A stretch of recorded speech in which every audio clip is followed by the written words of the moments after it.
Finally দিল মাদ্রাসি মুভিটা দেখে নিলাম এবং এই মুভিটা কেমন লেগেছে সেটা এখন তোমাদের সাথে শেয়ার করব। তো হ্যালো বন্ধুরা, আশা করছি তোমরা অনেক ভালো আছো। তো আজকে এই ভিডিওটা শুরু করার আগে একটা কথা তোমাদের বলবো যে অবশ্যই চ্যানেলটিকে সাবস্ক্রাইব করে দিও এবং নিয়মিত যারা ভিডিও দেখছো এখনও সাবস্ক্রাইব করোনি তারা অবশ্যই চ্যানেলটিকে সাবস্ক্রাইব করে দিও।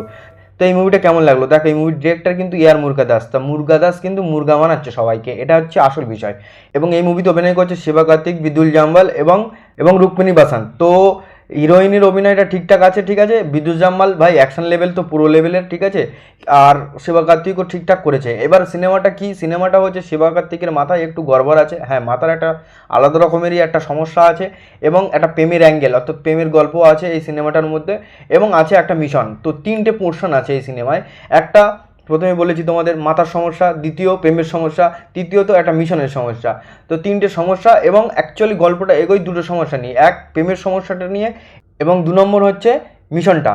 তো কীভাবে এগোয় বা কী হয় বা মাথার সমস্যাটাও বা কী ধরনের সমস্যা সেই সবগুলো নিয়েই সিনেমাটা এগোয়। কিন্তু সিনেমাটা এত পরিমাণে এগিয়ে যে এত লম্বা টেনেছে যে মাঝে মাঝে তোমার মাথায় কাজ করবে না। তো মুরগাদাস মুরগাই বানাচ্ছে। এর আগে তো সালমান ভাইকে মুরগা বানিয়ে দিল বা অডিয়েন্স আমাদেরও, ঠিক আছে, যারা অনেক আশায় ছিলাম যে সিকান্দার মুভিটা ভালো হবে, কিন্তু সেই জায়গায় দাঁড়িয়ে সিকান্দার মুভিটা একেবারে শেষ অবস্থা করে দিয়েছে।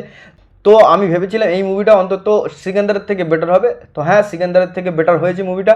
তবে এই মুভিতে যদি সালমান খান থাকতো আমার মনে হয় সিনেমাটা অন্য লেভেলে যেত, থিয়েটার ভাই স্টেডিয়ামে বদলে যেত। তবে হ্যাঁ, এই সিনেমায় গল্প যেটা আছে সেটা কিন্তু একেবারে খারাপ নয়, আবার কিন্তু ভীষণ ভালোও নয়, ঠিক আছে। তো এই সিনেমাটা ভালো একটা সিনেমা বলা যাবে না, আবার খারাপ সিনেমাও বলা যাবে না, ডিসেন্ট একটা সিনেমা হয়েছে। সিনেমাটা মোটামুটি অ্যাভারেজ লেগেছে এবং শিবা কার্তিকের অভিনয় ছিল দুর্দান্ত। তার প্রেমের অ্যাঙ্গেলের অভিনয়গুলো বলো এবং অ্যাকশন অবতারেও কিন্তু ভীষণ ভালো লেগেছে।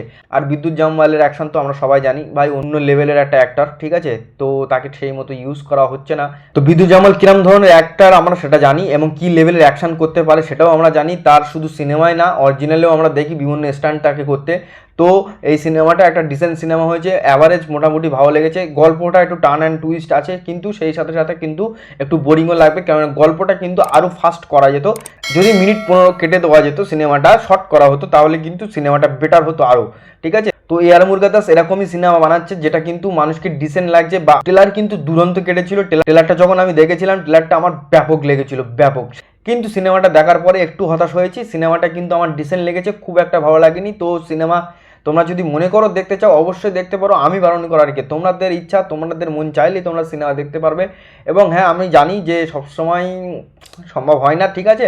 তোমরা তোমাদের ব্যবস্থাটাও করে নিতে পারো কীভাবে করতে হয়। তো চলো যাও, দেখো, এনজয় করো। এবং যদি অলরেডি কেউ দেখে থাকো তাহলে কমেন্ট করে জানাও তোমাদের কেমন লেগেছে। তো এখন আপাতত এই পর্যন্ত, দেখা হবে পরের ভিডিও। সবাই ভালো থেকো এবং হ্যাঁ, চ্যানেলটিকে সাবস্ক্রাইব করে দিও, লাইক কমেন্ট শেয়ার করে দিও। দেখা হচ্ছে, বাই বাই।